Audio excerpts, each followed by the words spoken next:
This video is not random, my dear. If you have found your way here, perhaps some tender part of you is tired. Perhaps your mind has been heavy lately, your heart a little empty, your body asking for rest in ways you have not fully listened to. Perhaps life has felt like one responsibility after another, and even when something good happens, you are too exhausted to receive it. So let us not begin by forcing happiness.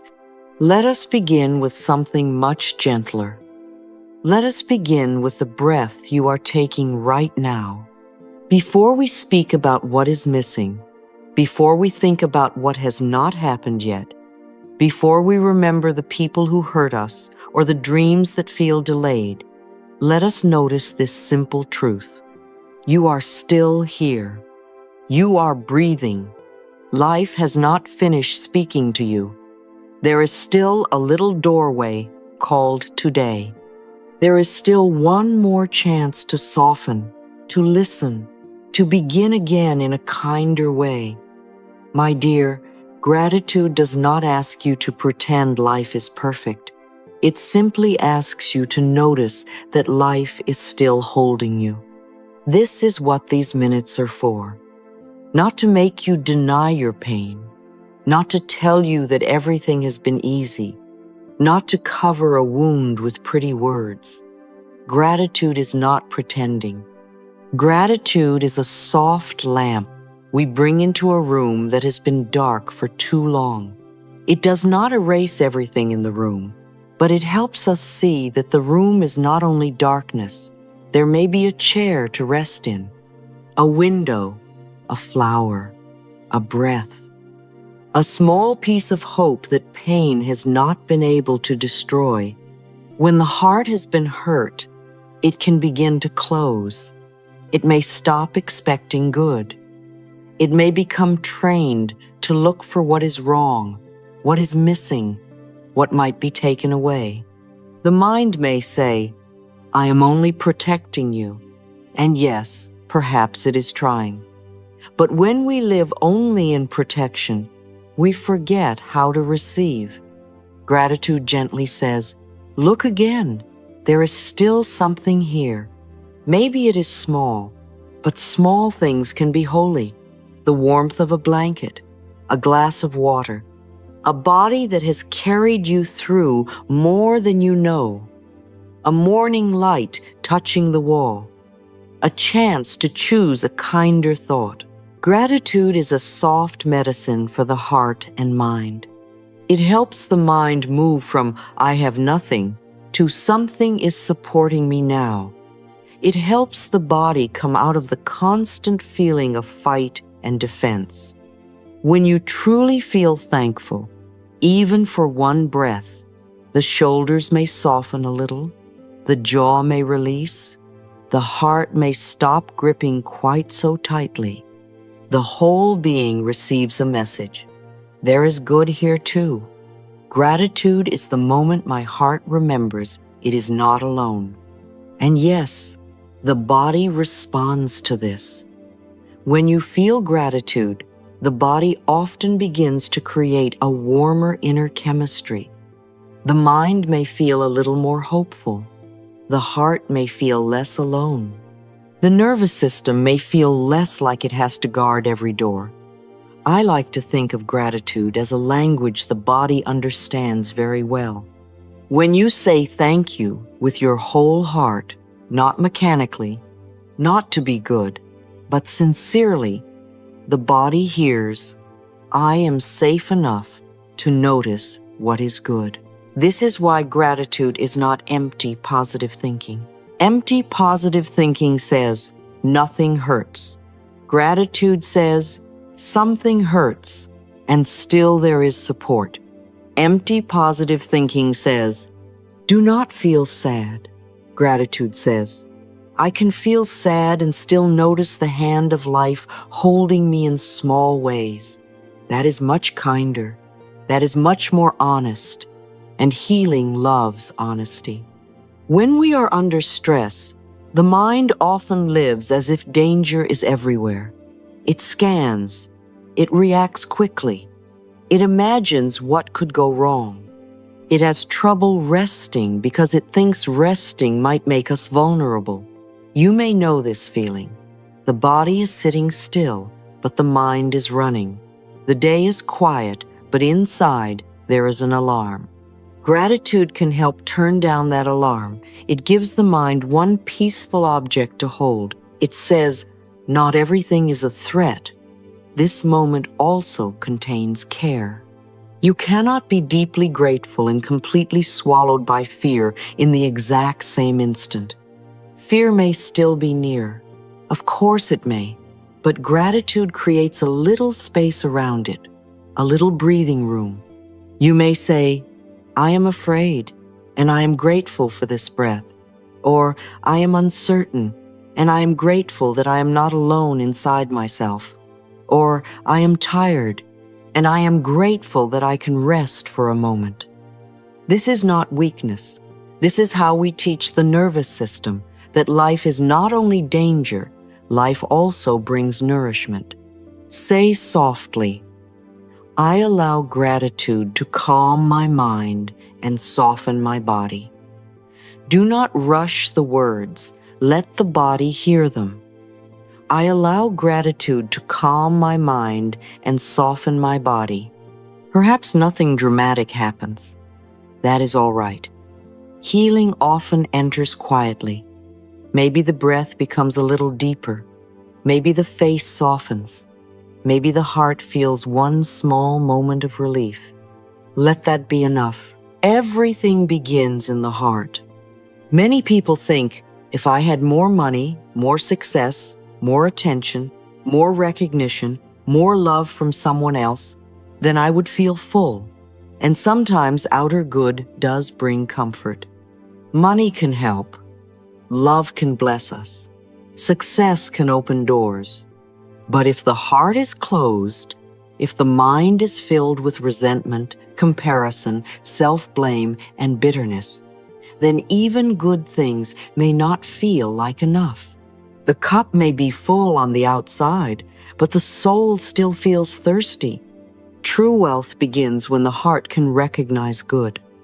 A grateful heart is already rich before anything new arrives. It may not have everything it desires yet, but it has begun to receive life again. It sees the meal, the breath, the friendship, the lesson, the mourning, the strength that remained after difficulty. Hatred keeps energy tied to the past. Gratitude brings energy back to the present. It says, I am here now. I will not give all of my life force to what has already hurt me. Now, let us speak tenderly about pain. I do not ask you to be grateful for someone hurting you. I do not ask you to bless cruelty or pretend the wound was not real. That would not be love. But perhaps you can be grateful for the strength that carried you through. Perhaps you can be grateful for the wisdom that came afterward. Perhaps you can be grateful for the part of you that did not give up, even when it was tired. I do not bless the pain. I bless the strength that carried me through it. Pain may take away innocence, but it can also awaken compassion. It can teach boundaries. It can show us where we abandoned ourselves. It can make us deeper, softer in the right places, stronger in the right places. Gratitude does not make the past disappear, but it takes your power back from the past. It says, this happened, but it will not own all of me. I have learned, I have grown, I am still here. And if you are in a waiting season now, let gratitude sit with you there too. Waiting can make the mind feel forgotten. It may say, why not yet? Why not me? Why is life delaying what I desire? But sometimes life is not refusing you. Sometimes life is preparing you. The delay may be making you clearer, stronger, more able to receive what you once prayed for, more loving toward yourself, more honest about what you truly want. Being grateful while you wait does not mean you stop desiring. It means you do not let waiting steal your peace. You can want something deeply and still say, "Thank you for what is here now." You can long for the next door and still bless the room you are standing in. I am grateful even in the waiting because life is still working for me. So breathe now, my dear. Let gratitude be very simple. Thank you for this breath. Thank you for this heart. Thank you for the strength that carried me. Thank you for the good I can see and the good that is still finding its way to me. I am here. Life is holding me. And for this moment, that is enough.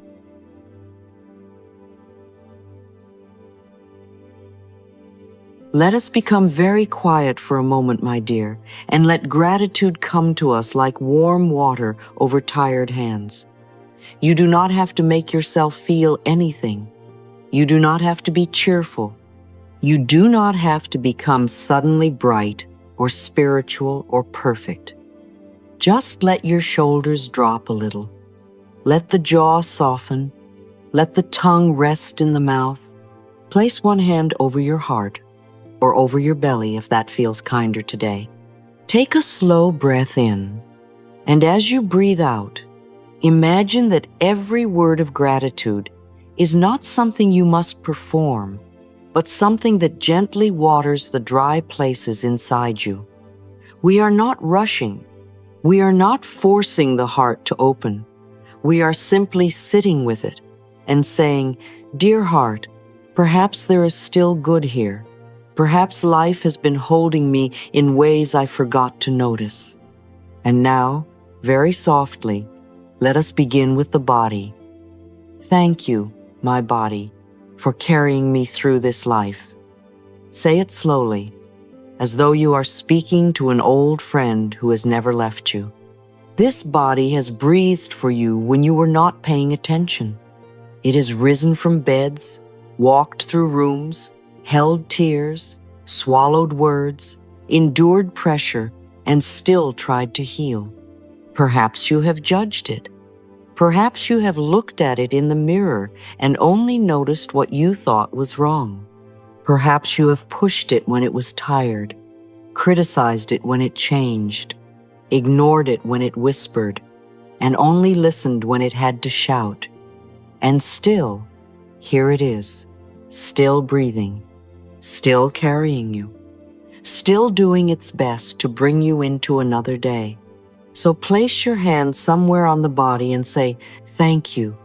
I am learning to be kinder to you now." Let the body receive that. It may not believe you all at once. That is all right. Love can begin as a small apology.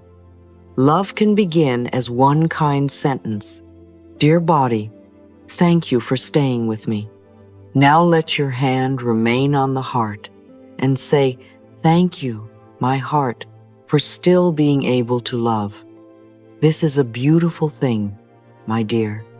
After all the disappointments, all the endings, all the moments when you were misunderstood, overlooked, rejected, or tired of hoping, something in you still knows how to soften. Perhaps not all the time, perhaps carefully, perhaps with a little trembling, but the ability is still there. Your heart has been hurt, yes, but it has not become stone. It may have closed for protection. It may have built little doors and little locks. It may have said, "I will not open again until I am sure." We can understand that. But today, we thank the heart not for being fearless, but for still having the capacity to feel, to care, to receive tenderness, to bless a small good thing, to recognize warmth when it arrives. Thank you, my heart, for not giving up on love completely. You do not need to open all at once, just enough to let one drop of gratitude in. That is enough for this moment. And now we turn toward the mind with compassion. Thank you, my mind, for trying to protect me. This may feel strange because perhaps the mind has been noisy. Perhaps it has worried too much, repeated old conversations, imagined painful endings, compared you to others, or kept you awake when the body needed sleep. But even the anxious mind is often trying, in its own confused way, to keep you safe. It says, let me think of every possible danger so we will not be surprised. It says, let me replay this so we can understand. It says, let me prepare for rejection so it will hurt less. We do not have to obey every anxious thought, but we can understand the frightened love beneath it. So we say, thank you, mind. You have tried to protect me. Now I will teach you peace. We do not need to punish the mind. We guide it gently. We give it new words, soft words, loving words. Dear mind, you may rest now. Life is helping us learn a calmer way. Now let us breathe into the past, not to live there, but to take our power back from it. Thank you, my past, for teaching me what I no longer choose. We do not say this because everything in the past was good. We do not bless what wounded us as if it did not matter. We do not pretend pain was beautiful when it was painful. But we can take the lesson. We can say, I see now. I see what I no longer want to repeat. I see where I left myself. I see where I gave too much, stayed too long, silenced my truth, or accepted less than my heart needed. The past does not have to own the present. It can become a teacher and then step back. It can say, this is what you learned. Now go forward with more wisdom. Perhaps some memories still ache. Hold them gently. You do not need to force forgiveness today. Just say, I am willing to let the past become a lesson instead of a prison.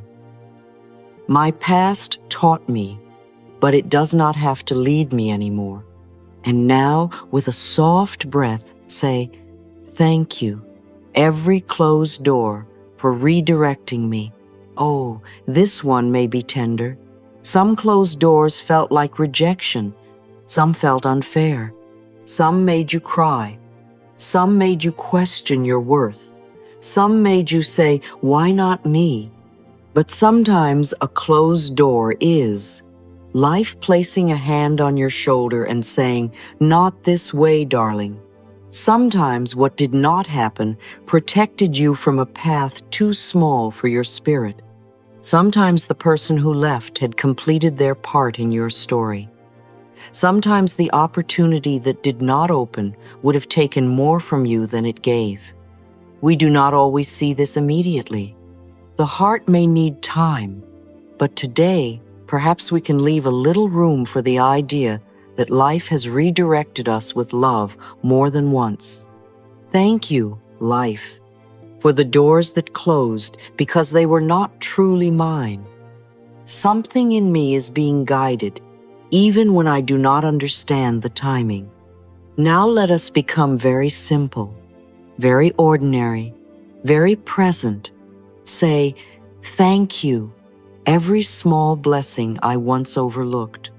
Thank you for the meal that nourished me when I was too distracted to notice. Thank you for the bed that held me through the night. Thank you for the chair beneath me, the water I drink, the air that enters my lungs, the quiet morning, the kind stranger, the message that arrived at the right time, the soft blanket, the clean towel, the light through the window, the moment when nothing terrible was happening and I forgot that peace was present. The small blessings are not small to the heart. They are little ways life says, I am here too. Pain can make our eyes narrow. We begin to see only what is wrong. Gratitude widens the eyes again. It says, look, dear one, not everything is missing. I bless the simple good that has been waiting for my attention. And now bring your awareness to the part of you that kept going. Say, "Thank you, my courage, for staying even when I wanted to give up. You have carried things that not everyone has seen. You have walked through days when your smile was tired. You have answered life when your heart wanted to hide.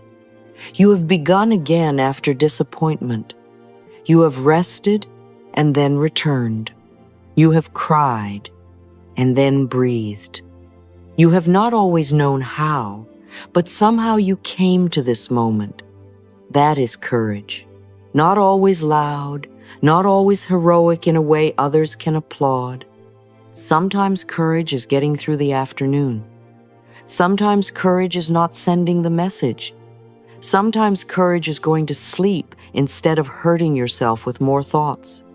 Sometimes courage is saying, "I am still here." So thank your courage. It may be weary, but it is real. Dear courage, I see you. You have brought me farther than I realized.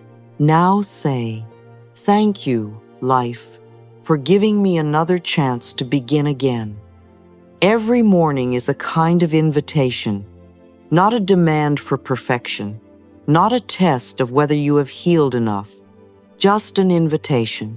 Would you like to choose again today? Maybe yesterday was messy. Maybe you worried too much, reacted too quickly, judged yourself too harshly, or forgot to be grateful. That is all right. Life still offers another breath, another sunrise, another chance to say one kind word, another chance to drink water, open a window, soften your face, bless your body, choose peace before reaction. You do not need to repair your whole life in one day. You can begin with this moment. Thank you, life, for meeting me again. Even when I am still learning, there is such love in beginning again. Now let us thank love itself. Thank you, love, for finding me in simple ways.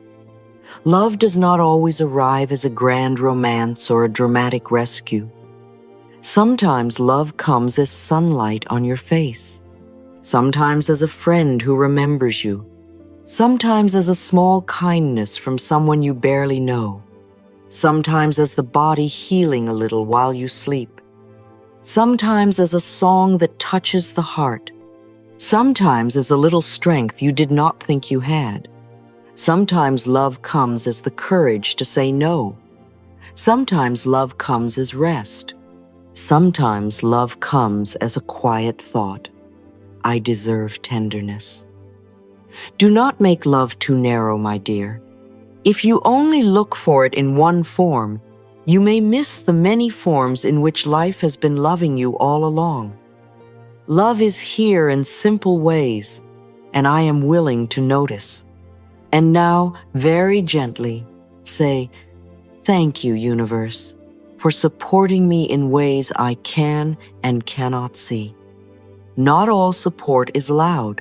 Not all blessings announce themselves. Some blessings are hidden in timing. Some are hidden in delays. Some are hidden in what did not happen.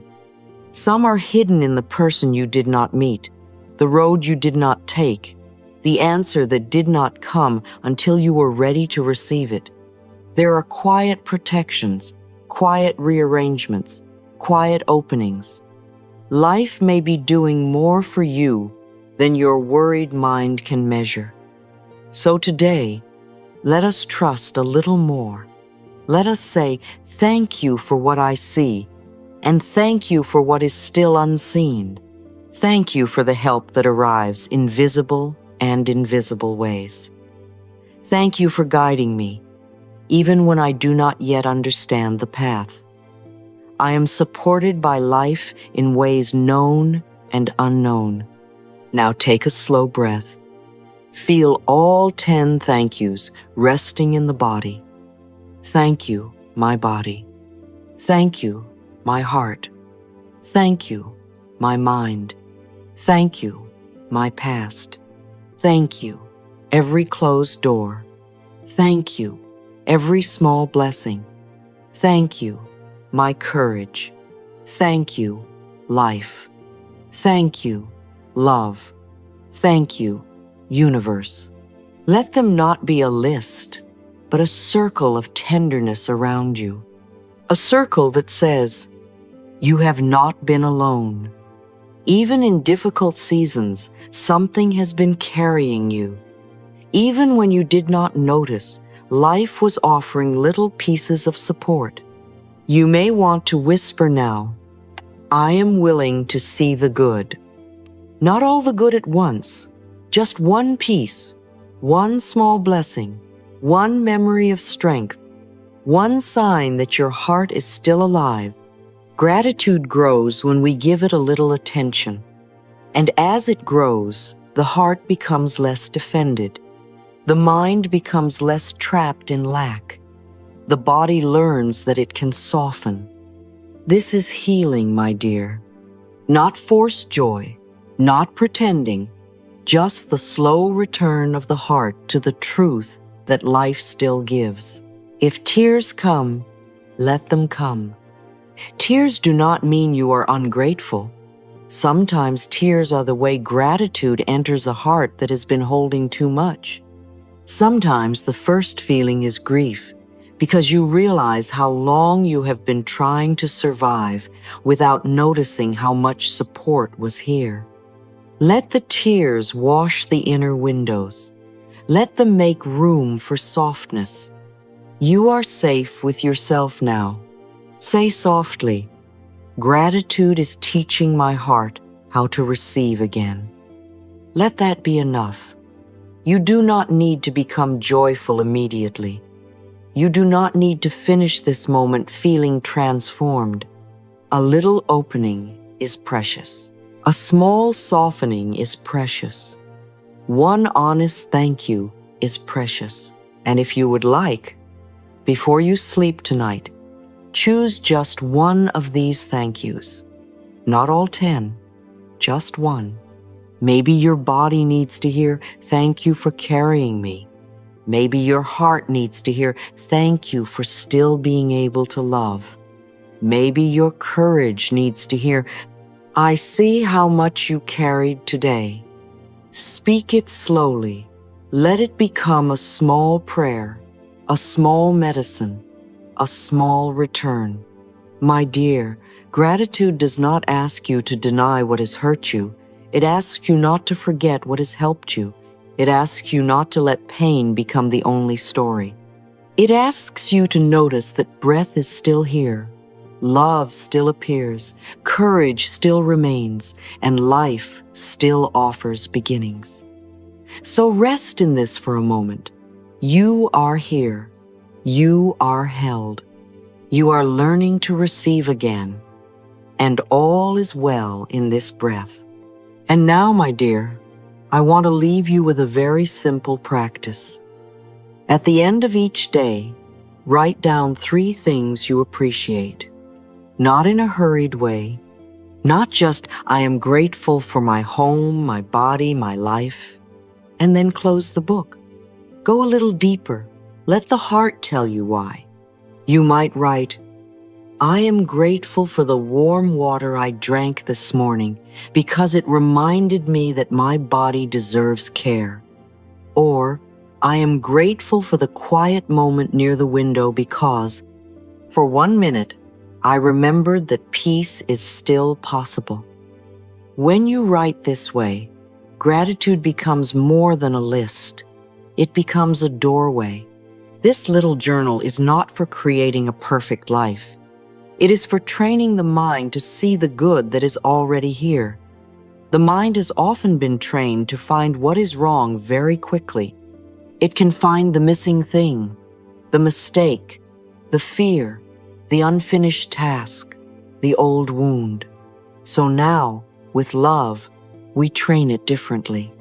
We say, look again, darling. There is good here too. After 7 days, you may notice that your mind begins to find blessings more easily than before. Not because life has no problems, but because your eyes are becoming softer. Say quietly, I train my mind to notice the good that is already here. And I also want you to write about what you carried, not only the happy things, not only the beautiful things. At the end of the day, ask yourself, what did I carry today? Perhaps you carried worry. Perhaps you carried responsibility, hope, sadness, patience, a hard conversation, or the effort of simply continuing. Then ask, where did I try today? And what in me needs to be acknowledged? And then write one kind sentence. I see what I carried today, and I thank myself for not giving up. This is such a tender practice because you become the loving witness of your own life. You stop being only the judge. You stop looking only for what you failed to do. You begin to see the human being who lived the day.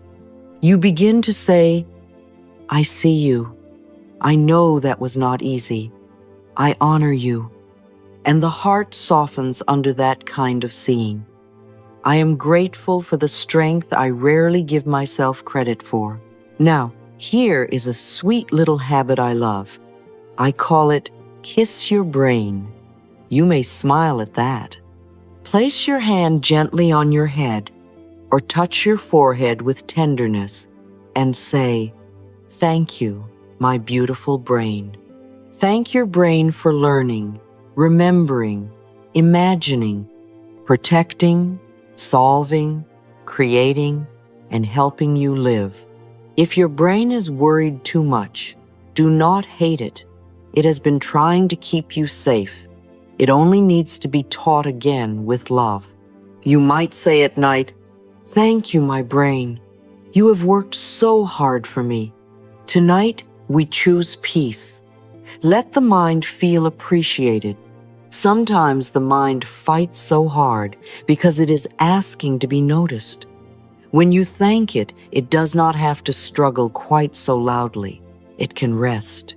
And now, let us close with a little gratitude meditation. You may close your eyes or simply let your gaze become soft. Breathe in and say within yourself, I receive life. Breathe out and say, I thank life. Again, breathe in, I receive life. Breathe out, I thank life. Thank your eyes for seeing. Thank your neck and shoulders for carrying so much. Thank your heart for continuing to beat. Thank your lungs for bringing in breath. Thank your belly for holding your feelings. Thank your hands for touching, working, creating, helping. Thank your legs and feet for carrying you through the day. Let the body hear kindness from head to toe. Thank the people who have loved you, even imperfectly. Thank the people who taught you difficult lessons, not because the pain was easy, but because you are taking back the wisdom.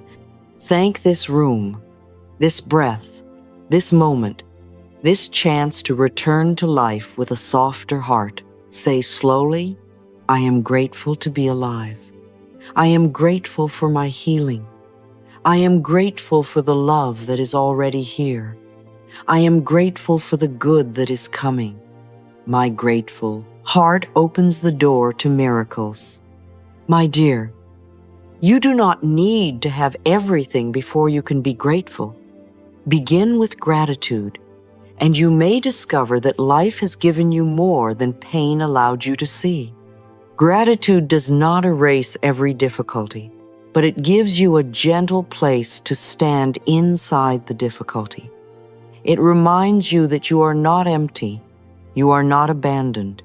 Life is still offering breath, lessons, love, and new beginnings. All is well. Your heart is softening. Your mind is learning peace. Life is still holding you, and so it is.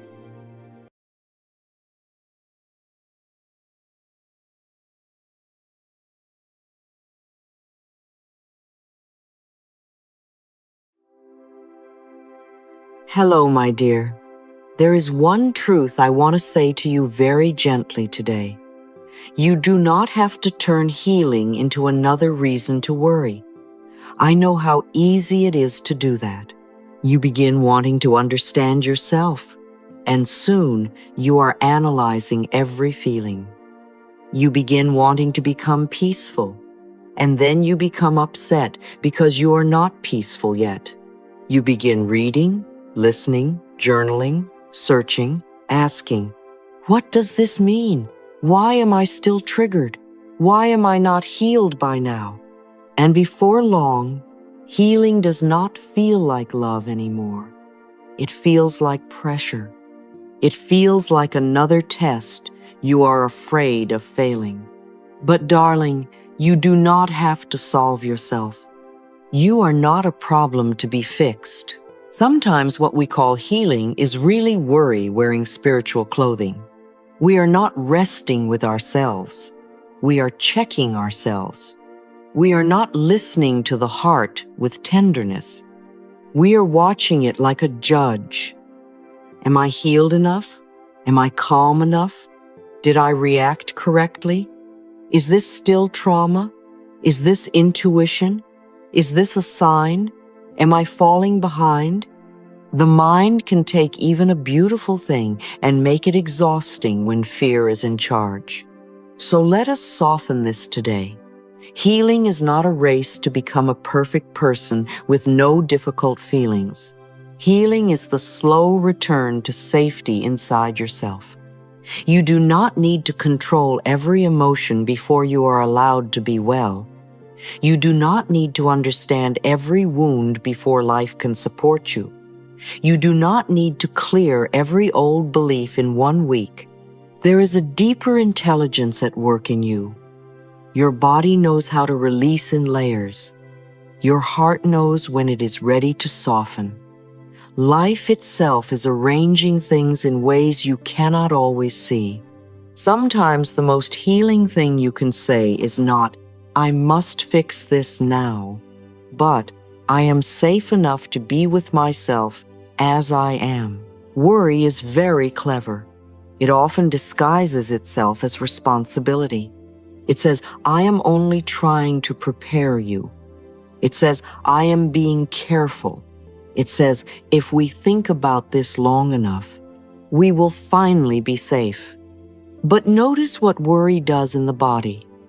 The shoulders lift, the stomach tightens, the breath becomes shallow, the mind begins moving in circles, not forward. You may think you are searching for an answer, but often you are simply asking the same fear in many different ways. That is the little rat race of the mind. So much movement, but not much peace. Not every uncomfortable feeling is an emergency.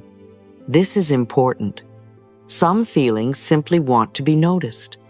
A sadness may only need a hand on the heart and a quiet evening. A fear may need one honest breath and a reminder that you are here now. A memory may rise not because you must solve your whole childhood tonight, but because something in you wants tenderness. If every feeling becomes a crisis, the nervous system never learns rest. So we begin saying, I release the need to turn every feeling into an emergency. There is nothing wrong with reflection. Reflection can be wise and beautiful, but analysis becomes painful when it loses love. You can think about yourself so much that you forget to be with yourself.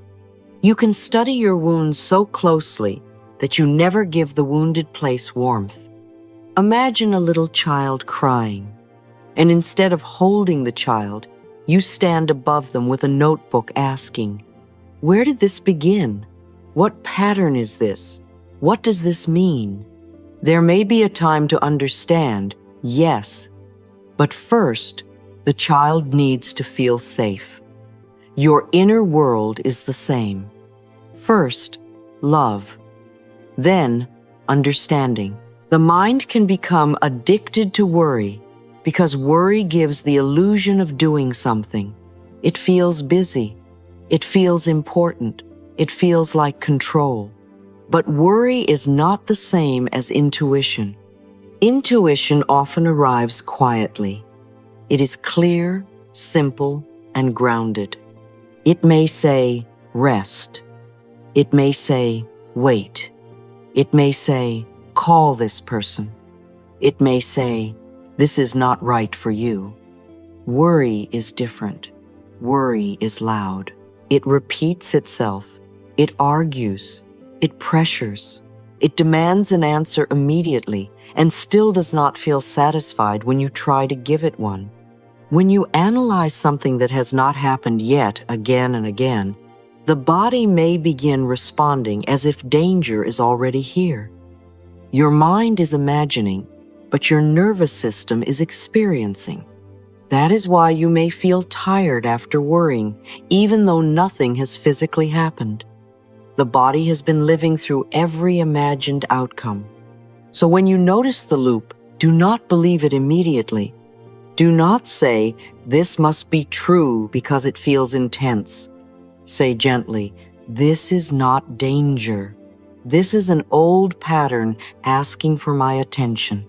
That sentence creates space. It does not shame the worry. It does not fight it. It simply identifies it. Ah, this is a pattern. And once you see a pattern, you are not completely inside it anymore. You become the loving observer. You can place your feet on the floor, feel the room around you, and remind the body, we are here. This is now. The mind may still be talking, but you do not have to climb into every thought and live there. This is why the first solution is not more analysis. It is observation. Analysis tries to control the story. Observation lets you see the story without being swallowed by it. When an anxious thought appears, you do not need to immediately ask, how do I fix this? First ask, what am I noticing in my mind? Maybe you notice a fear of being left. Maybe you notice an old belief that says you are not safe. Maybe you notice the mind trying to protect you by preparing for the worst. Just seeing this clearly is already a shift. Think of a cloud passing through the sky. The cloud is there, but the sky does not become the cloud. A thought is like that. It can pass through your mind without becoming your identity, your destiny, or your command. You can notice it and let it move. You can say, I can notice a thought without becoming the thought. This is a very peaceful practice. It helps you stop treating every thought as an instruction. Try this with me now. Breathe in slowly and say within yourself, I see this thought. Breathe out and say, I let it pass. Again, breathe in. I see this thought. Breathe out. I let it pass. Do not force the mind to become silent. Just become softer than the thought. Let it float. Let it move. Let it be something you are noticing, not something you must become. If the thought says, I am not healing fast enough, you may answer, I see this thought. I let it pass. If the thought says, something is wrong with me, answer, I see this thought. I let it pass. If the thought says, I must solve my whole life right now, answer, I see this thought. I let it pass. There is such quiet power in this. You are no longer wrestling with the mind. You are no longer feeding fear with your whole attention. You are returning to the gentle truth that you are safe enough to pause. My dear, healing is not something you force out of yourself. Healing is something you allow, support, and return to. There will be moments of clarity, and there will be moments of confusion. There will be quiet days and emotional days. None of this means you are failing. You are human. You are learning to stop making yourself an emergency. You are learning to let the universe, life, and the deeper wisdom within you help carry what your worried mind was never meant to carry alone. So today, speak to yourself softly. I do not have to solve myself. I am not a problem to be fixed. I release the need to turn every feeling into an emergency. I can notice a thought without becoming the thought. Let these words become a little resting place inside you. All is well in this moment. You are not behind. You are not broken. You are simply learning to heal without turning healing into fear.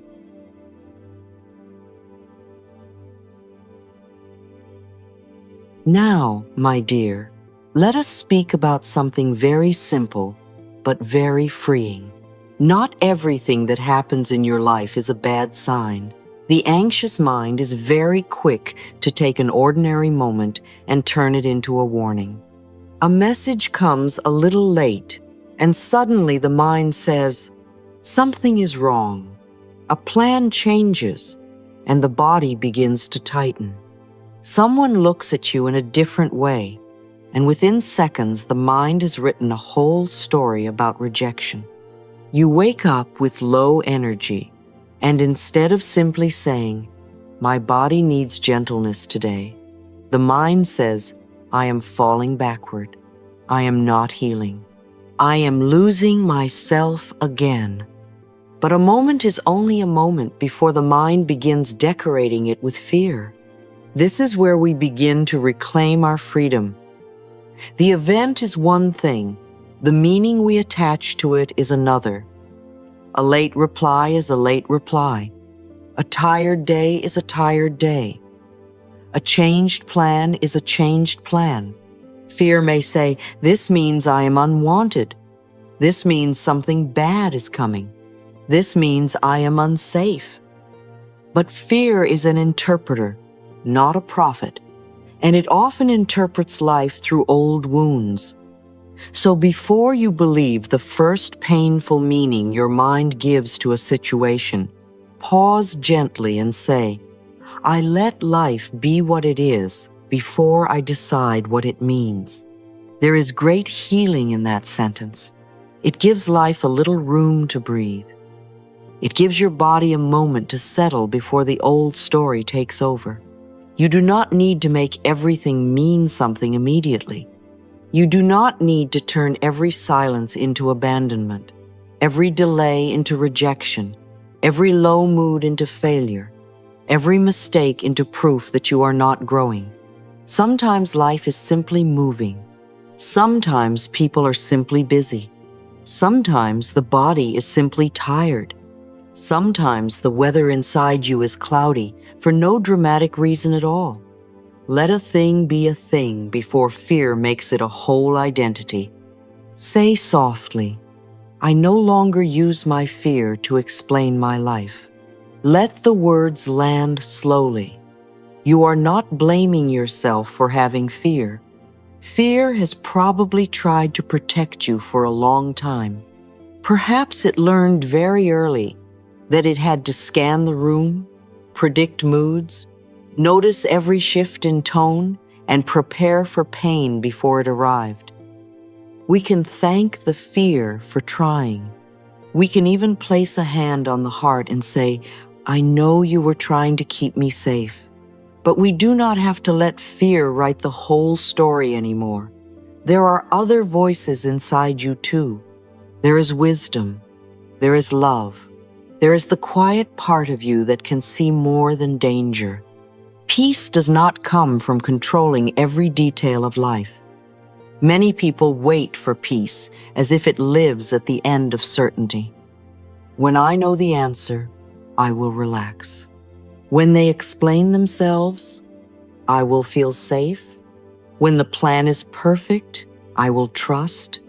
When I am fully healed, I will love myself. But life is not built that way. There will always be something unfinished, a question without an answer, a feeling without a name, a doorway that has not opened yet, a part of the path that is still dim. If you postpone peace until everything is complete, peace will always be just out of reach. Real peace is more generous than that. It does not ask you to have everything figured out before you are allowed to breathe.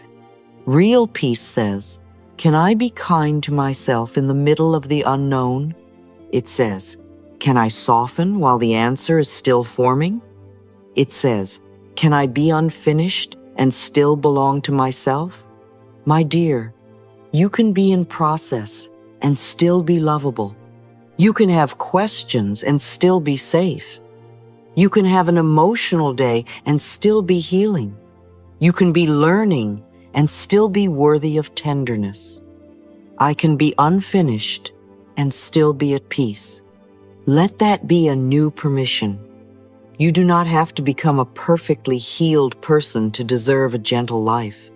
You do not have to be calm all the time to prove that your inner work is real. Some days, healing looks like clarity. Other days, it looks like not being cruel to yourself when you feel confused. Some days, you will know exactly what to do. Other days, the most loving thing will be to drink water, breathe, and not make the day harder by attacking yourself. This is also healing. This is how safety grows. When something happens, the mind often attaches emotion to it very quickly. A small disappointment becomes, "I am a failure." A person's distance becomes, "I am being abandoned." A difficult conversation becomes, "I am not loved." A mistake becomes, "I will never be okay." We must learn to gently unhook the event from the identity. This is not about becoming cold or emotionless. Feelings are allowed. Tears are allowed. Tenderness is allowed. But the feeling does not have to become a life sentence. Place your hand over your heart and say to the body, "This is only a moment. This is not my whole life." Say it in a very human way. Do not try to sound spiritual. Just be real with yourself. This is hard, but it is not everything. This hurts, but it is not my identity. This moment is asking for care, not panic. When you speak to yourself this way, you begin to separate what happened from who you are. That is a beautiful form of inner freedom.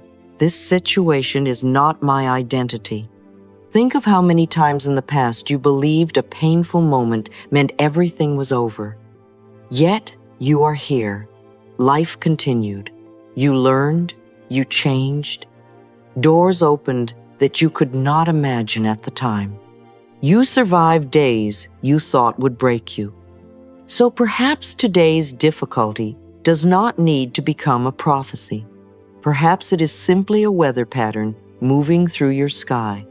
You are the sky, darling. The weather changes. You remain.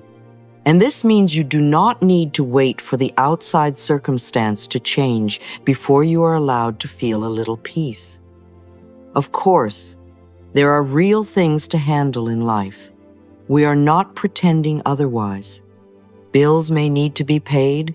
Conversations may need to happen. Decisions may need to be made. But even before all of that is solved, you can create a small place of safety inside yourself.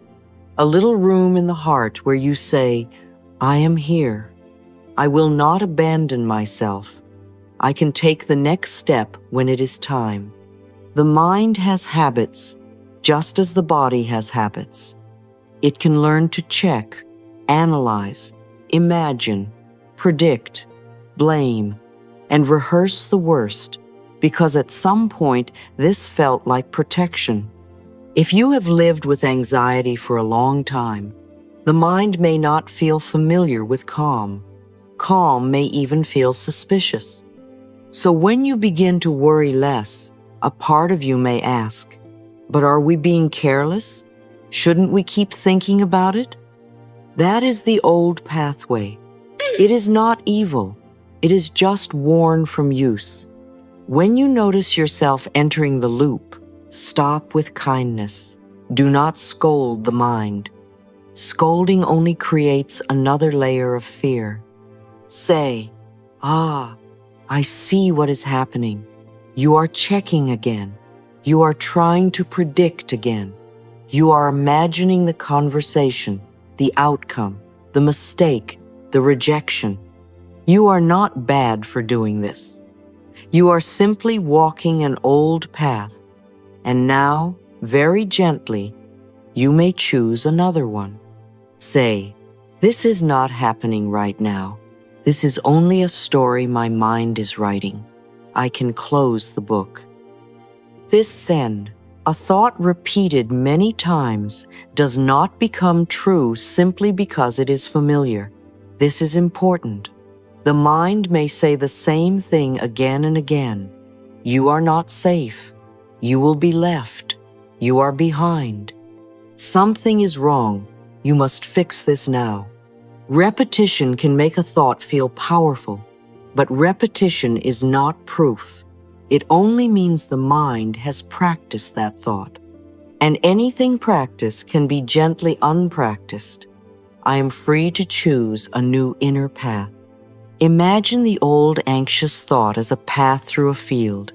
It is visible because you have walked it many times. But nearby, there is soft grass where a new path can begin. The first time you choose peace, it may feel unnatural. The second time, it may still feel strange. But each time you pause, breathe, and choose a kinder interpretation, you place one foot on the new path. One day, the new path becomes easier to find. You do not have to force it. You only have to return, again and again, with patience. Now let us speak of trusting life. When I say, allow the universe to solve everything, I do not mean you sit in a chair and refuse to participate in your own life. This is not passivity. It is not denial. It is not pretending that choices do not matter. It means you stop trying to solve life through panic. You do your part, yes. You make the call. You write the note. You rest the body. You have the conversation. You take the step that is yours to take. But you release the tight, frightened grip that says, I must control every outcome or I will not be safe. There is a beautiful difference between action and panic. Action has breath in it. Panic has pressure. Action says, this is the next loving step. Panic says, if I do not fix everything right now, something terrible will happen. Action leaves room for guidance. Panic drowns guidance out. So when you are unsure what to do, ask yourself, is there one clear, loving action available to me now? If there is, take it gently. If there is not, perhaps the loving action is to wait, to rest, to let the body settle, to allow more information to come. Say, I do my part with love, and I allow life to do its part in perfect timing. This is not weakness. It is cooperation. You are not losing your power when you relax. You are returning to your right power, the power that comes from alignment, not fear. The power that can hear intuition because the body is not clenched. The power that can recognize an opening because the mind is not screaming at every closed door. Some answers only come when you stop chasing them. Some doors only appear after you stop knocking on the wrong one until your hands hurt. Some clarity only arrives after the nervous system feels safe enough to listen. Life is not ignoring you simply because everything is not visible yet. Much is being arranged beyond your current view. A conversation is forming, a timing is shifting, a lesson is ripening, an opportunity is moving toward you quietly. Let there be mystery without calling it abandonment. To find the flow of life again, begin small. Flow does not usually return through force. It returns through cooperation with the present moment. Look around. What is one thing you can do that brings the body back to now? You might take a deeper breath. You might drink water. You might open a window. You might fold one blanket, clear one corner, step outside for a slow walk, or write one honest sentence on paper. These are small things, but they tell the body we are not trapped in the mind. We are here. When the body becomes softer, the mind often stops needing to control so much. And when the mind stops gripping, intuition has a place to speak. Intuition rarely shouts over chaos. It comes in through quiet openings. It may feel like a simple next step, a gentle no, a sudden calm around one option, or a little pull towards something healthy. If you are always racing ahead, you may miss this guidance. So slow down, not forever, just enough to hear, I return to the flow of life. I am guided, supported, and safe. Flow does not mean everything goes according to your plan. Sometimes flow changes the plan. Sometimes flow redirects you. Sometimes flow asks you to release what you thought you needed so that something more aligned can reach you. The anxious mind may resist this because it prefers familiar pain to unknown peace. Be gentle with that part of you. Say, we do not have to know the whole river today. We can trust the next bend. Life has carried you through so much already. It is still carrying you now. Now let us make a little practice for the moments when worry begins. Keep it simple. When you notice the mind running, pause and name it. This is worry. That alone can help. You are not saying, this is truth. You are saying, this is worry. Then place a hand on your heart or your belly, wherever the body wants comfort. Breathe in slowly and say, I am here. Breathe out and say, I am safe now. Then remind yourself, this is a thought, not a prophecy. Let that sentence be a door. The thought may still be there, but it is no longer the king of the room. It is only a thought. It may be loud, it may be old, it may be familiar, but it is not a command from the universe. It is not a guarantee of what will happen. It is mental weather. After that, ask gently, what is the smallest loving action I can take right now? Not the biggest solution, not the perfect plan, the smallest loving action. Maybe you need to send one clear message. Maybe you need to eat something. Maybe you need to stop scrolling.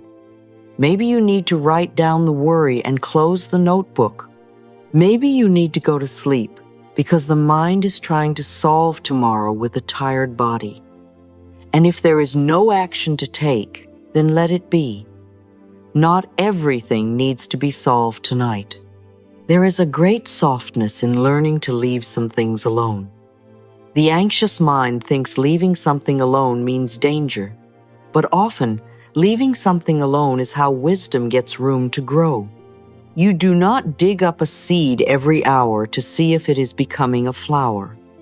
You water the soil, give it light, and allow hidden things to happen. Healing is like that too. Some wounds heal when we stop checking them every day. Some answers arrive when we stop demanding that they appear. Some doors open when we stop standing in front of the old one crying. So, my dear, Do not worry about whether you are healing fast enough. There is no scoreboard in the soul. There is no race where everyone else is ahead and you are behind. You are where you are, and you can meet yourself here with love. The part of you that still worries is not your enemy. It is a frightened part asking for a safer way to live. Bring it close. Speak to it kindly. Say, we do not have to run in circles anymore. Life is helping us. We can breathe now. You may not feel perfectly calm after one practice. That is all right. Calm is learned in little returns. Every time you pause instead of spiraling, you are healing. Every time you notice a thought without becoming it, you are healing. Every time you let life be what it is before fear explains it, you are healing. Every time you take one loving action and release the rest, you are healing. Healing is happening not because you force yourself into perfection, but because you stop fighting yourself so violently. And perhaps this is the gentlest truth of all. Life does not need you to panic in order to help you. The universe is not waiting for you to worry enough before it opens a door. Love does not require you to exhaust yourself before it supports you. You are allowed to participate in your life without carrying it all alone.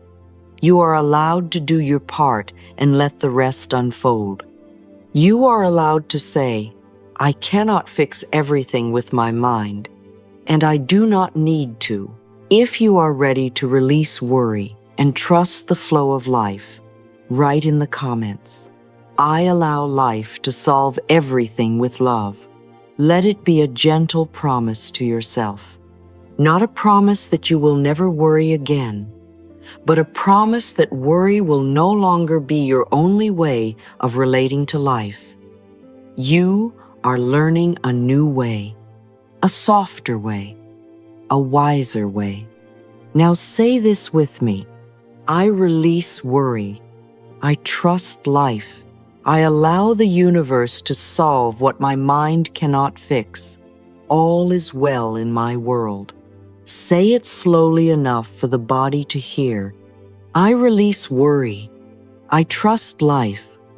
I allow the universe to solve what my mind cannot fix. All is well in my world. Let the breath come back.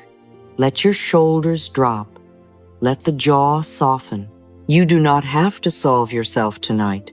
You are not a problem to be fixed.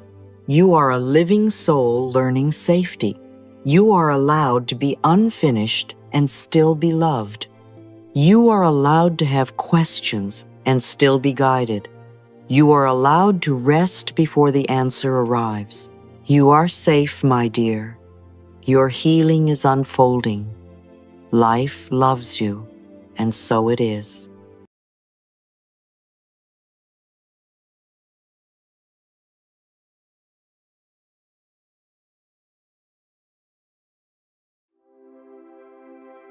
Let me tell you something very tender, my dear. Many people spend their whole lives chasing more, not because they are greedy, not because they are ungrateful, not because they are selfish, but because somewhere deep inside, they are trying to feel safe. More money, more love, more approval, more achievement, more attention, more evidence that they are good enough, more signs that life has not forgotten them. And yet, even when more arrives, the mind often says, yes, but what about the next thing? So the heart never rests. The body never fully exhales. The soul keeps running, running, trying to arrive at a place called enough. But, my dear, more is not always the answer. Sometimes peace begins with less. Perhaps you know this feeling. You accomplish something, and instead of celebrating, the mind immediately asks, what now? You receive a compliment, and a part of you cannot fully let it in. You make progress, and still you compare yourself to someone ahead. You earn something, buy something, prove something, fix something, finish something, and yet inside there is still a little voice whispering, "Is this enough? Am I enough?" That voice is not your true self. It is an old hunger. It is a belief that says, "I must keep proving my worth, or I will be forgotten." Today, we are going to speak to that voice with love. I no longer chase life to prove my worth. The hunger for more often begins with a simple wound. I am not enough as I am. If you learn that love had to be earned, then more becomes a way to earn safety. If you learn that rest was laziness, then more becomes a way to feel acceptable. If you learn that being ordinary was not allowed, then more becomes a way to escape shame. If you learn that attention could disappear, then more becomes a way to hold on. But the pain is not healed by endlessly feeding it outer things. A hungry heart needs more than another goal. It needs tenderness. It needs safety. It needs to hear, "You are enough now," before the next thing arrives. This does not mean you should not desire beautiful things. Desire can be sacred. Growth can be joyful. Creating, improving, building, learning, receiving, earning, loving, expanding. These are all wonderful when they come from aliveness. But there is a great difference between creating from love and chasing from fear. Love says, "I enjoy growing." Fear says, "I must grow, or I am nothing." Love says, "I welcome good." Fear says, "I need more to feel real." Love says, "I am already worthy, and I allow life to expand." Fear says, "I must prove I deserve to exist." I can desire more without believing I am less. The mind of scarcity does not know how to rest. It always finds another hill to climb before it will allow peace. It says, "I will relax after I make more money." Then the money comes, and it says, "Now I need more security." It says, "I will feel loved when someone chooses me." Then someone comes close, and it says, "But what if they leave?" It says, "I will feel enough when I succeed." Then success comes, and it says, "But someone else is doing better." This is why we must gently interrupt the old program. Peace cannot be postponed forever. I am allowed to feel enough before everything is finished. Sometimes what we call wanting more is really a cry for inner safety. You may not only want more money, you may want to stop feeling afraid. You may not only want more love, you may want to stop feeling abandoned. You may not only want more recognition, you may want to stop feeling invisible. You may not only want more achievement, you may want to stop feeling ashamed of where you are. When we understand this, we become kinder to ourselves. We stop saying, "Why am I never satisfied?" and begin asking, "What part of me is asking to feel safe now?" Place your hand on your heart for a moment. Breathe in slowly and say, "I am safe to stop running for one breath." Let the body hear that. Again, I am safe to stop running for one breath. You do not have to stop dreaming. You do not have to stop growing. You are simply letting the nervous system know that your worth is not an emergency. Your life is not a race against everyone else. You are not behind your soul's timing. I am enough in this moment, and life can still become more beautiful. This is where the beauty of less begins. Less noise, less comparison, less pressure, less emotional shopping, less saying yes when your heart wants to say no, less proving, less explaining. less abandoning yourself to be approved of, less filling every empty space with stimulation because silence feels uncomfortable.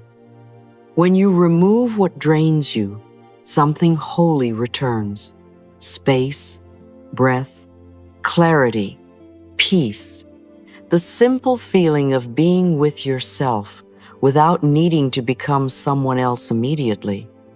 I release what drains me. I make room for what nourishes me. Less is not always loss. Sometimes less is freedom. Less clutter may mean your home can breathe again. Less scrolling may mean your mind becomes your own again. Less comparison may mean your gifts begin to feel beautiful again. Less overgiving may mean your body learns that it matters too. Less chasing may mean your heart finally remembers that love is not something you have to beg for. Less is not emptiness. Less can be the space where peace returns. Think of a garden. If it is crowded with weeds, old roots, broken branches, and too many things fighting for sunlight, the flowers cannot easily grow. Removing is not cruelty to the garden. Removing is care. Your life is the same. You may need to remove some noise, some old obligations, some habits, some purchases, some conversations, some inner criticism, not because life should be small, but because your energy is sacred. I make space for what truly supports my soul. Now, stopping the chase does not mean giving up your dreams.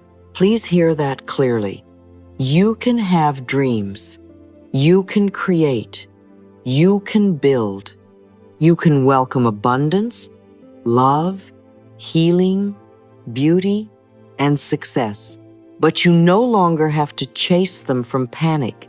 You no longer have to trade your soul for approval. You no longer have to burn your body out to prove that you are worthy. You can create from peace. You can take action from self-love. You can move toward good while still being kind to yourself today. I allow my good to come to me in peaceful and healthy ways. When you chase from lack, your energy contracts. You become hurried, anxious, comparing, checking, forcing, pushing, and exhausting yourself. Even when you move forward, you do not enjoy the journey because the whole journey feels like a test of your worth. But when you create from peace, your energy expands. You still take steps, but your steps are guided. You still work, but you do not abandon yourself. You still desire, but you do not worship the desire as if it alone can make you whole. I can move toward my dreams without leaving myself behind. You do not need to force life to open with panic. You do not need to pound on every door until your hands ache. You can knock with clarity. You can prepare with love. You can listen for the right timing. You can walk away from what costs your peace. You can trust that what belongs to you does not require you to become empty, desperate, or cruel to yourself. My good can find me while I am living in peace. So today, my dear, begin with less. Less rushing in your breath, less violence in your self-talk, less urgency in your body, less comparing your chapter to someone else's. Take one slow breath and say, I am enough now. Say, I do not need more to prove my worth. Say, I welcome good from a place of peace. There is a softer way to live. There is a kinder way to grow. There is a beautiful life that begins not when you finally have everything, but when you stop fighting yourself long enough to feel enough now. Can you feel that shift, even a little? That quiet place inside you that begins to whisper, maybe I do not have to run so hard. Maybe I do not have to prove so much. Maybe I do not have to keep reaching for the next thing before I have even received the beauty of this moment. My dear, this is where peace begins. Not when every desire has been fulfilled, not when every person approves of you, not when the bank account, the relationship, the body, the home, and the future all look perfect. Peace begins in the sacred moment when you stop long enough to notice what is already here. I am grateful for the good that is already here. When you stop running, even for one breath, you begin to see the things you have been walking past, the body that has carried you through so many seasons, the breath that keeps returning without being asked, the roof, the meal, the morning light, the cup in your hand, the bed that receives you at night, the one person who cares, the one chance to begin again, the one small possibility still open. These things may have seemed ordinary because the mind was busy chasing something bigger. But when the heart softens, the ordinary becomes holy again. What I once called ordinary may be one of my quiet blessings. Gratitude does not mean you stop wanting. It does not mean you deny your dreams. It does not mean you pretend everything is already perfect. Gratitude simply brings you back to the frequency of enough before the new thing arrives. It says, I can appreciate what is here and still welcome what is coming. It says, I do not have to live in lack while I grow. It says, I can desire more from fullness, not from emptiness. This is such a healing difference. I can be grateful now and still allow life to expand. Ask yourself gently, perhaps tonight before you sleep, what in my life is already a blessing that I have been treating as normal? Is it your ability to read these words? Is it your breath? Is it the fact that you survived something you once thought would break you? Is it the small strength that keeps returning? Is it a friendship, a warm drink, a quiet room, a song, a lesson, a chance to choose again? Let the mind look for evidence of support instead of evidence of lack. My mind learns abundance when I notice the good that is already here. Now we come to something very tender. Less ego, more soul. The ego often wants more because it wants to be seen. It says, if I have more, they will respect me. If I achieve more, they will admire me. If I look more impressive, they will not reject me. If I explain myself enough, they will understand me. If I please everyone, I will not be abandoned. The ego is not evil. It is often frightened. It is trying to protect the wound of not feeling enough. But the soul does not need so much noise. The soul often asks for less. Less proving, less performing, less pretending, less pressure, more truth, more peace, more breath, more presence. I am enough, even when I am not performing. What would happen if you stopped trying to impress people who are not even listening with love?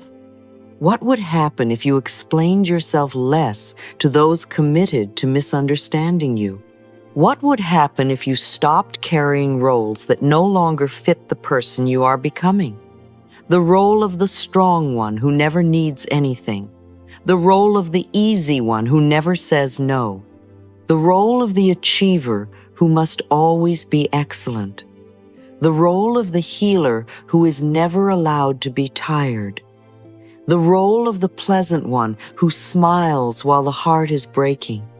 I release the roles that no longer honor my soul. When you no longer need to prove your worth, you get so much energy back. Energy to create, energy to rest, energy to love honestly, energy to heal, energy to listen to your own body, energy to notice beauty, energy to make choices from truth instead of performance. You begin to realize how much of your exhaustion came not from living, but from performing life for an invisible audience. My dear, you do not have to be impressive to be lovable. You do not have to be constantly productive to be valuable. You do not have to explain every part of yourself to deserve peace. I am worthy without the performance. Less ego, more soul may look very simple. It may look like wearing what feels comfortable instead of what proves something. It may look like saying, I do not know, instead of pretending to have it all figured out. It may look like resting without making a public announcement. It may look like creating something because it brings you joy, not because it will be applauded. It may look like walking away from a conversation where your heart has to shrink.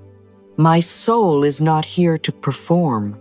My soul is here to live. And now, let us speak of clearing space. Sometimes the outer room reflects the inner mind. A room filled with too many things can feel like a mind filled with too many burdens. Old papers, old clothes, objects connected to old versions of yourself, gifts you never liked, things kept out of guilt, things bought from emotion, things that no longer serve love. These can quietly hold energy. They can whisper, you do not have space. You cannot breathe. You are carrying too much. Clearing is not just about tidiness. It is an act of self-respect. As I clear my space, I clear my energy. You do not have to clean your whole life in one day. Please do not turn simplicity into another pressure. Choose one corner, one drawer, one table, one shelf. Hold one item and ask, does this still serve love in my life? Not, was this expensive? Not, will someone judge me if I release it? Not, what if I need it someday out of fear? Ask, does this support the life I am choosing now? Some things will stay, some things will go, some things will be thanked and released. I deserve space to breathe. When you clear a drawer, you tell the subconscious mind, I am making room. When you let go of what drains you, you say, my energy matters. When you create a clean surface, you give the mind a place to rest. This is not superficial. The body feels it. The mind sees it. The heart begins to understand that you are no longer available to drown in clutter, pressure, and old attachment. I make room for peace in my home and in my heart. Sometimes clearing space brings up emotion. You may find an object connected to an old relationship, an old dream, an old grief, an old identity. Do not rush. Hold it gently. Say, thank you for what you represented. Then ask whether it still belongs in your life. You are allowed to release what once mattered. Releasing does not mean it was meaningless. It means its season may be complete. I bless what has served me, and I release what no longer nourishes me. Now let us speak about comparison, because comparison is one of the loudest forms of more. More like them, more ahead, more beautiful, more successful, more loved, more visible, more certain. Comparison tells you that someone else's life is the measuring stick for your worth. And if you believe it, you will spend your precious energy trying to bloom in someone else's season. But every soul has its own rhythm. Some flowers bloom early, some bloom slowly, some bloom after long winters, some grow deep roots before they show color. I bless the path of others, and I honor the timing of my own life. Less comparison means more self-trust. It means you can look at someone else's beauty without deciding you are ugly. You can celebrate someone else's success without deciding you are late. You can witness someone else's love without deciding you are forgotten. You can admire another person's path without abandoning your own. What is meant for another soul does not cancel what is meant for you. Another person's bloom is not a threat to my garden. When comparison rises, do not shame yourself. It is often a sign that the heart is longing. Ask, what desire is this showing me? Perhaps someone's peaceful home reveals your desire for simplicity. Perhaps someone's success reveals your desire to create. Perhaps someone's relationship reveals your desire for honest connection. Let comparison become information, not punishment. What I admire can guide me without making me feel less. And perhaps the most important comparison to release is comparison with the version of yourself you think you should already be. You may say, I should be farther by now. I should be healed by now. I should have more money by now. I should have figured this out by now. My dear, should is often a whip. It rarely heals. What if you softened that sentence? What if you said, I am where I am, and I can love myself here. From that love, growth becomes easier. Now we clear the mind as well, because not only objects need clearing, thoughts also need clearing. Some thoughts are like old furniture in the mind. They take up space, collect dust, and block the light. I am not enough. Something will go wrong. I should have known better. They are ahead of me. I must control everything. I cannot rest. These thoughts may feel familiar, but familiar does not mean true. I choose one peaceful thought at a time. Do not fight every negative thought. That gives it too much importance. Notice it, breathe, choose again. If the thought says, I am behind, choose. I honor my own timing. If it says, I need to prove myself, choose. I am enough, even when I am not performing. If it says, I must have more to be safe, choose. I am safe to appreciate what is here and welcome what is coming. If it says, I cannot stop, choose. I am allowed to rest without losing my worth. This is mental simplicity. Less arguing with yourself, less replaying the past, less rehearsing disaster, less trying to control the future in your head before it arrives. More breath, more trust, more self-kindness, more present moment. My mind becomes peaceful when I stop feeding every fear. Sometimes the mind believes worry is responsibility. It says, if I worry enough, I will be prepared. But worry often drains the energy you need for wise action. Peace does not make you careless. Peace makes you clearer. When the mind is less cluttered, you can hear intuition. You can sense what matters. You can choose the next step. A peaceful mind is not empty. It is clear enough to receive wisdom. So what do we gain when we stop chasing more? We gain time. We gain breath. We gain sleep. We gain softness in the body. We gain clarity. We gain creative energy. We gain the ability to enjoy a simple meal, a quiet morning, a clean corner, a true conversation, a deep breath, a small success, a moment of rest. We gain the life we were too busy to notice. When I stop chasing more, I discover the richness of enough. We gain our attention back. We stop giving it to every comparison, every advertisement, every old fear, every social expectation, every inner critic. We begin to spend attention like something sacred. We ask, does this nourish me? Does this matter? Does this align with the life I want to live?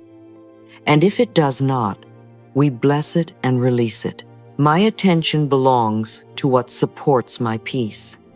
We gain sleep because the mind is not constantly racing to prove, fix, chase, and compare. We gain breath because the body is no longer living as though life is one long emergency. We gain creativity because the soul finally has space to speak. We gain self-trust because we are no longer abandoning ourselves for every demand. We gain the ability to be happy in small places. And this, my dear, is a great wealth. A simple, peaceful life can be deeply abundant. We also gain ourselves back. Not the polished version, not the performing version, not the version trying to be everything to everyone. The real self, the quiet self, the self who loves beauty, rest, truth, kindness, meaning, and ease. The self who does not need to be bigger to be worthy. The self who can say, I have enough, I do enough, I am enough. Less is not empty. Less is sacred space. Less noise can become more intuition. Less clutter can become more breath. Less comparison can become more self-trust. Less proving can become more peace. Less chasing can become more receiving. Less pressure can become more joy. Less pretending can become more truth. There is beauty in less because less makes room for what truly matters. My dear, you do not need a louder life to feel valuable. You do not need more things, more applause, more pressure, more approval, more noise, more speed, or more performance to prove that you belong here. You are allowed to choose simplicity. You are allowed to choose a slower rhythm. You are allowed to choose a cleaner space. You are allowed to choose lighter relationships. You are allowed to choose gentler thoughts. I am allowed to live a life that feels peaceful to my soul. And if people do not understand your less, that is all right. Some people are still addicted to more drama, more busyness, more noise, more status, more proving. You do not need to convince them. Your peace is your answer. Your softer body is your answer. Your clearer mind is your answer. Your deeper sleep is your answer. Your kinder heart is your answer. I do not need to justify the peace I choose.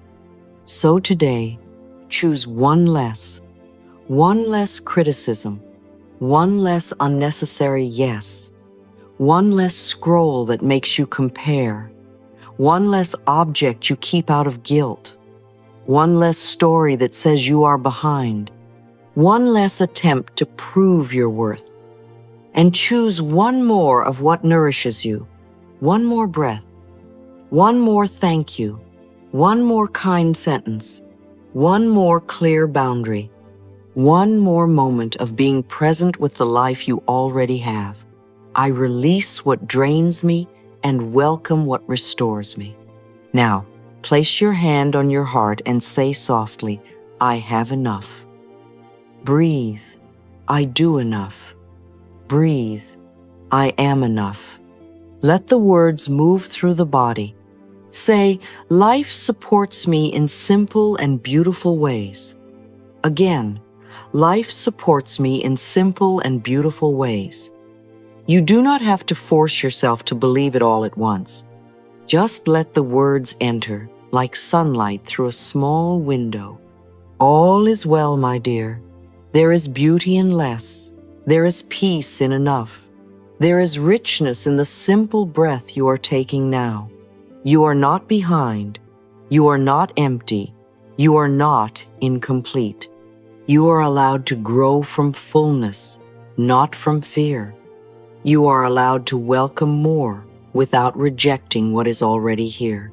You are allowed to live simply, love deeply, breathe freely, and trust that your worth was never waiting in the next thing.